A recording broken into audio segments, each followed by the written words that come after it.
मित्रों, नमः संस्कृताय। संस्कृत देववाणी गंगा चैनल पर लघु सिद्धांत कौमुदी का प्रकरण चल रहा है और उस लघु सिद्धांत कौमुदी में हमने कुछ सूत्रों की चर्चा की और अब उसके आगे का हमारा सूत्र है एंगः पदान्ता दति।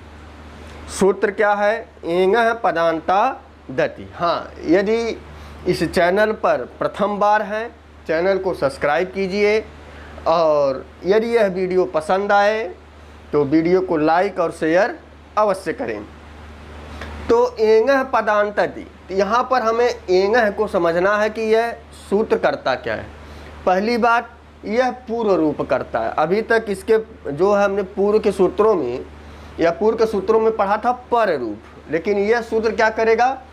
पूर्व रूप करेगा। लेकिन एंगः क्या है? एंगः एक प्रत्याहार है और इसके अंतर्गत क्या आते हैं? दो वर्ण आते हैं, ए और ओ। पहले हम सूत्र को समझ लें तो हमें जो है उसके बाद सारी चीज़ें समझने में आसानी होंगी।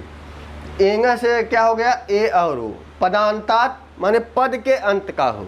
हमने पद संज्ञा पढ़ाई थी, सुप तिङन्तं पदम, कि जिस शब्द में या जिस प्रातिपदिक में जो शुभ प्रत्यय लगे हों, तिंग प्रत्यय लगे हों, तो उन्हें हम क्या कहते हैं?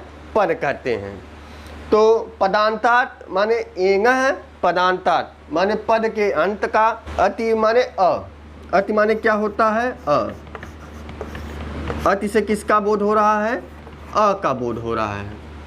पहली बात कि एंगः ए और ओ, और पदान्तात माने पद के अंत का हो, अर्थात जो एंग हो वह पद के अंत में हो।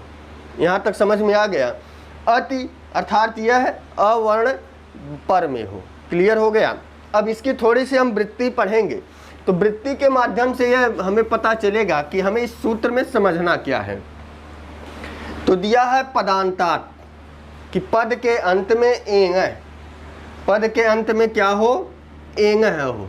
पद के अंत में एंगः हो अर्थात कोई ऐसा शब्द जिसके पद में ए और ओ वर्ण आते हों, उसके बाद अति परे, अति परे, तो उसके बाद क्या हो? अवर्ण हो। पदांत हो और पदांत में क्या हो? ए ओ हो, माने पूर्व वर्ण में पद के अंत में जो हो ए ओ हो, और अति परे और पर वर्ण क्या हो? अ हो। तो पूर्व रूपम एकादेशः स्यात्, पूर्व और पर के जगह पर क्या हो जावे? एक आदेश होए। यह सूत्र पूर्व परयो एकादेशः के अधिकार क्षेत्र में पढ़ा गया और जब भी आदेश होगा दो वर्णों के स्थान पर एक वर्ण आदेश होगा, तो पूर्व और पर के स्थान पर कोई एक आदेश होगा। तो यहाँ पर दिया है कि पूर्व रूप हो जाए। इसके पहले पूर्व के सूत्रों में हमने पर रूप पढ़ा। तो पूर्व रूप क्या है, पर रूप क्या है, इसको थोड़ा सा हम समझ लें कि जैसे किसी स्त्री की शादी होती है और जब वह अपने ससुराल आती है, यदि वह ससुराल के नियमों को, उनके रहन सहन को, नियमों का पालन करती हो, तो वह क्या कहलाता है? पर रूप कहलाता है। वह स्त्री क्या हो गई?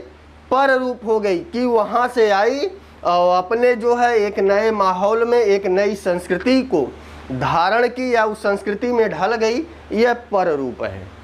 लेकिन वही स्त्री यदि घर में आती है और ससुराल के पक्ष के नियमों के विपरीत अर्थात वहाँ के नियमों को नहीं मानती, वहाँ के रहन सहन को वह नहीं मानती, तो वह अपने को अगर अपने अंदर बदलाव नहीं लाएगी तो वह पूर्व रूप कहलाएगी।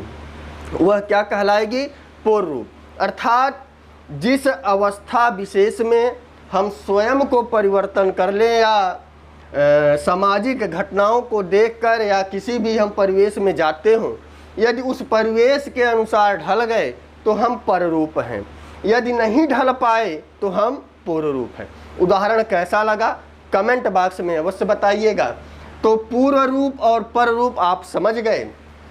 तो अब इस नियम को जानने के लिए पदांत में क्या होना चाहिए? पद के अंत में एंग होना चाहिए।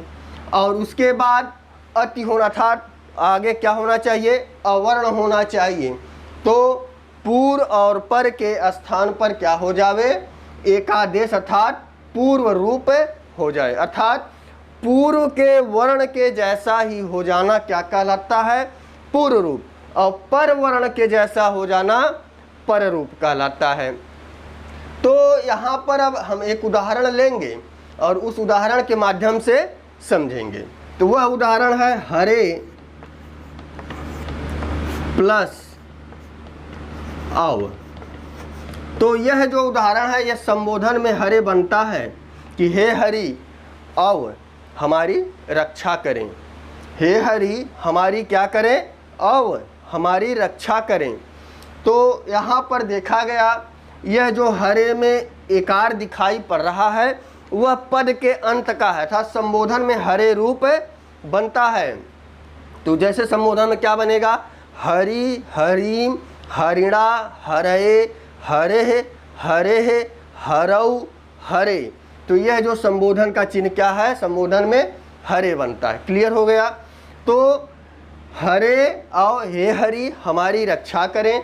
तो यहाँ देखा गया र में ए था और आगे अ था, आगे क्या था, अ था। इस सूत्र के सारे नियम लग रहे थे। जैसे एंग है, अर्थात जो एंग हो वह पद के अंत का हो, तो हरे पद है क्योंकि इसमें जो है सुप तिगंतम आदि माने सुप आदि विभक्ति लगी है, तो इसीलिए यह पद है। एकार जो है वह पद के अंत का है। उसके बाद अव में जो अ दिखाई पड़ रहा है यह अवर्ण है, अर्थात अति पर में है। इसीलिए इस पूर्व और पर के स्थान पर क्या हो जावे, पूर्व रूप हो जावे। पूर्व रूप के लिए क्या है कि जो पहले वर्ण में इन दोनों ने अपना अस्तित्व खोया या अपने को हटाकर जो पूर्व वर्ण में था उसी के जैसा हो गए, तो अ और ए मिलकर क्या हो गए, ए में बदल गए।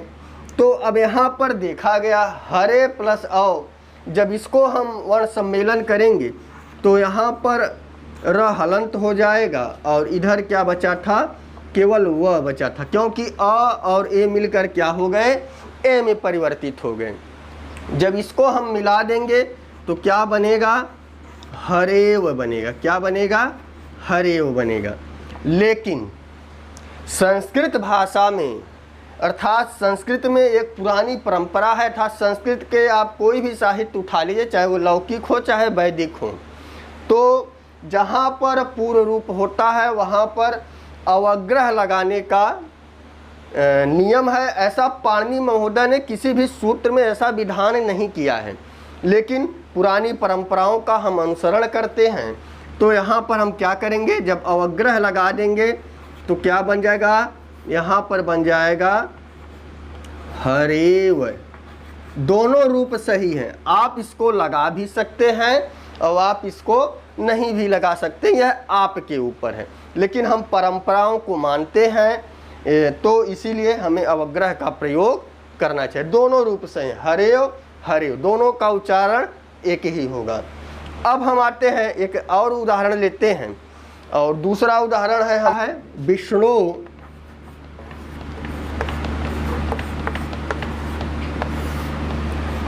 प्लस अव। यह भी संबोधन में रूप बनता है। विष्णु क्या बनता है, संबोधन में रूप बनता है। यह पद के अंत का था, तो यहाँ पर ओ था और आगे देखा गया अव था, अर्थात ओ वर्ण के बाद क्या आ रहा था, अवर्ण आ रहा था, अर्थात सारे नियम इस पर बैठ रहे थे। पद के अंत का एंग था, अर्थात ओ था, एंग में दो आते हैं, ए और ओ, और उसके बाद अवर्ण था। तो यहाँ पर ओ और अ की जगह पूर्व रूप होकर क्या हुआ, ओ वर्ण हो गया। पूर्व रूप माने पूर्व के पहले के जैसा था। पूर्व वर्ण, जो पूर्व में जो वर्ण है या पूर्व में जो वर्णों का स्वरूप है उसके रूप जैसा हो जाना ही पूर्व रूप कहलाता है। विष्णु अ हो गया। जब इसका हम वर्ण सम्मेलन करेंगे तो क्या बन जाएगा, ड़ निकल गया। ड़ में से ओ की मात्रा जब निकल गई तो यह आधा हो गया और उसके बाद इधर वह बचा, तो क्या बन जाएगा,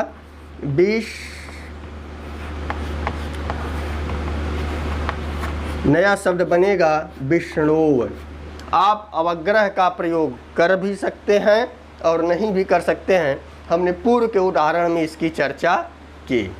तो यहाँ पर हमने सूत्र के माध्यम से जाना कि यह सूत्र क्या करता है, पूर्व रूप संधि करता है। एंग पदांता दति, पदांत में एंग हो, उसके बाद अवर्ण हो तो पूर्व और पर के स्थान पर क्या हो जावे, पूर्व रूप हो जावे। यह सूत्र जो है एकादेश अर्थात एक पूर्व प्रयोग के अधिकार क्षेत्र में पढ़ा गया। तो जो सूत्र एक पूर्व प्रयोग के अधिकार में पढ़े जाएंगे वहाँ पर दो वर्णों के स्थान पर एक वर्ण आदेश होगा। क्लियर हो गया। और जो सूत्र नहीं पढ़े जाएंगे वहाँ पर स्थानीय के स्थान पर ही एक वर्ण आदेश होगा। तो जहाँ पर इसकी चर्चा आएगी वहाँ पर हम इसकी चर्चा करेंगे, लेकिन आप इसको अब नोट भी कर सकते हैं। और वीडियो कैसी लगी कमेंट बॉक्स में अवश्य बताएं। हाँ, वीडियो अगर पसंद आई हो तो अपने मित्रों को व्हाट्सएप ग्रुपों में इसे शेयर करें। तो बस आज के लिए इतना ही। नमः संस्कृताय, शुभ संध्या, शुभ रात्रि।